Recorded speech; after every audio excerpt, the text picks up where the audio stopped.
3 years on, this day brings untold memories for many Kenyans, and especially those that made it out of Westgate alive. Now, though the reopening of the mall symbolizes some form of normalcy, is this really a reality for the survivors of a Westgate attack? Well, to talk more about this, I am joined by Silas Kiriinya, a counselor and psychologist. Thank you for making time. Thank you. First question would be, do you think survivors of Westgate attack are in a better place psychologically? That is quite difficulty to tell. But however, every time there is a traumatic experience, people recover differently. There are those who are able to recover naturally by themselves. There are those who get counseling or help quite early. But there are those who are not aware whether such help is there for them. And probably they could be still suffering from that traumatic event. Mm-hmm. Yeah. All right. You mentioned reliving the trauma every time the anniversary comes. And some survivors would actually say even other attacks, whether within or without, makes them relive the trauma. Is reliving the trauma a sign that somebody has not healed, or is it a normal thing for somebody who's gone through a traumatic event? It is a normal thing, because what happened is a traumatic event, is an abnormal kind of an event. However, if the person, you are reliving the experiences, when you remember what happened, there are other emotions that are involved, then there's likelihood that that person has not recovered and is suffering from what we call PTSD, which is post-traumatic stress disorder, which has basically 3 levels. There is that reliving, there is avoidance, and also there is experiencing pain again when you remember what happened. And then there is a kind of intense arousal, like when Westgate is mentioned, just the name, then you start reliving the experience again. And basically you realize, for example, when you are talking about reliving, is whereby people are having like flashbacks, or probably you have nightmares. Or for example, if you're walking in the street and then somebody, maybe there's a flat tire, there's a tire burst, and for you it's not just a tire burst, it actually reminds you of the experience that you went through. And you can actually think that's another attack. And you react almost the same way you reacted when there was that attack. There is that state of helplessness, because you don't know where you are. You don't know whether is this an actual attack, okay? So that really happens. And then, for example, when you are talking about arousal, whereby there is that intense arousal. For example, you're alert all the time. You're not able even to sleep at night. When you hear a knock, for you it's not just any other knock. A person who has not gone through trauma would just actually wake up and go and open the door comfortably, thinking this is a visitor. But somebody who has been through trauma, that knock at the door can mean actually is like there is another attack that is coming. It's like an imminent attack that is on the way. And therefore, such people, we really need to help them. We need to support them, these survivors. And just as we are talking about reliving the experience, once you go through a traumatic event, it is always important for us to understand, even the society, to understand that when you are talking about trauma, it is not the event that determines what is to be traumatic, but it's the interpretation, that individual interpretation of the experience of trauma. For example, let's say there are people who have gone through trauma before. For them, this traumatic experience is not just like any other person who has never been through a traumatic experience. For them, it's a reminder. And when we are talking about traumatic experience, then it's quite important for us also to understand that there are levels. There are certain levels or what we call categories that you need to see in an event, so that you can realize that this was a traumatic event. For example, you need to see whether there was sense of horror involved, or there is sense of, let's say, where your life is threatened. There's that sense of a severe injury. There is death also involved in the process. And there is that state of helplessness. So if that is what you have gone through, then that actually is a traumatic experience. Okay, speaking of avoidance and interpretation of the traumatic event, there's some, even now on Facebook, Twitter, social media, some that are putting up pictures of who they were when the attack happened and who they are now, stories of victims to victors.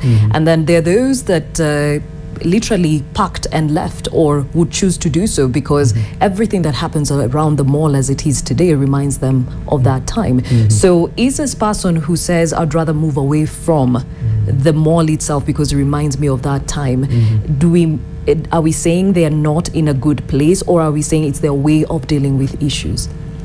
For them, it is the way they are dealing with the issue, but then that tells us, as psychologists, for example, that's an indicator already that this person is going through PTSD, post-traumatic stress disorder, and therefore these people have not coped with the situation, or they are coping in a maladaptive way.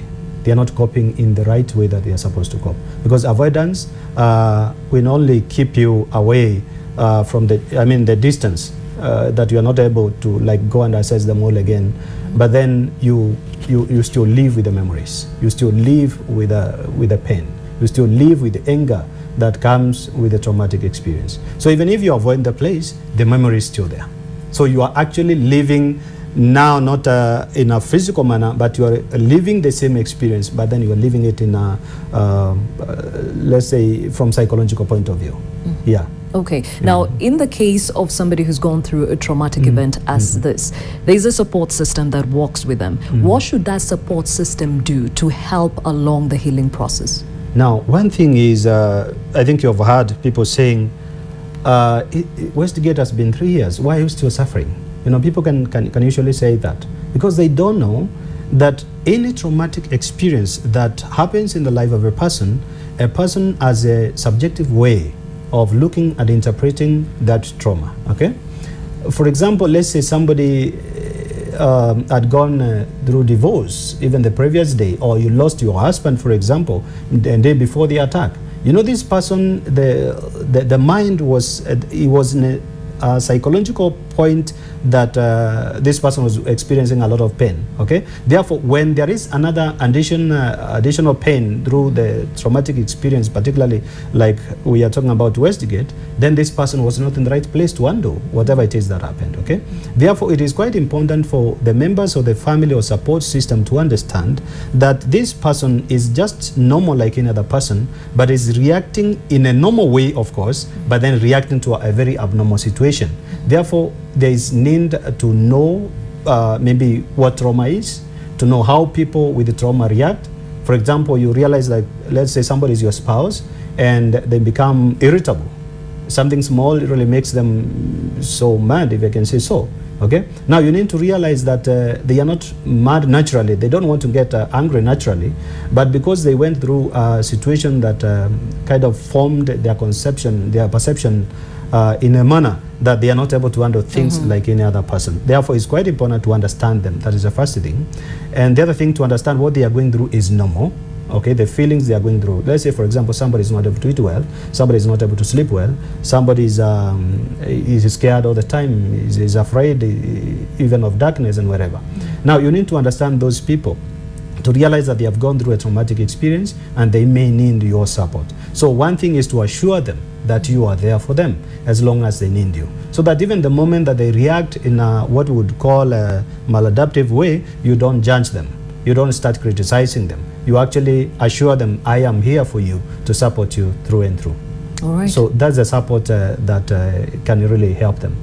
And then after that, the members of the family, for example, or supporting group may require now to call in a psychologist who can come and provide therapy, not only now to the survivor, but also to the family members or to the support group, so that they all know what trauma is and what are likely indicators that somebody is going through a traumatic experience or somebody is going through PTSD. So they need to know all that so that they can know how to help them. Because some of them, you know, the moment you go through this traumatic experience, you realize that there are survivors who completely shut down, in the sense that they don't want to be with people, they just want to be by themselves. There are people who have decided not to go to the market or to any mall. There are people who have decided that they don't want to interact with any crowd of people, because that makes them feel insecure. Also, it makes them begin to remember what took place. Okay? So it's quite important to have a psychologist who can journey with them and help them understand. So that even when you are living with them, you don't just bang the door anyhowly, because that can actually take them back to the experience that they went through. Yeah. Okay. Thank you for your time, Silas Kiriinya. You're welcome. A counselor and psychologist giving us a bit more information on how to deal with the trauma, because many are reliving that day today, depending on where somebody is in the healing process.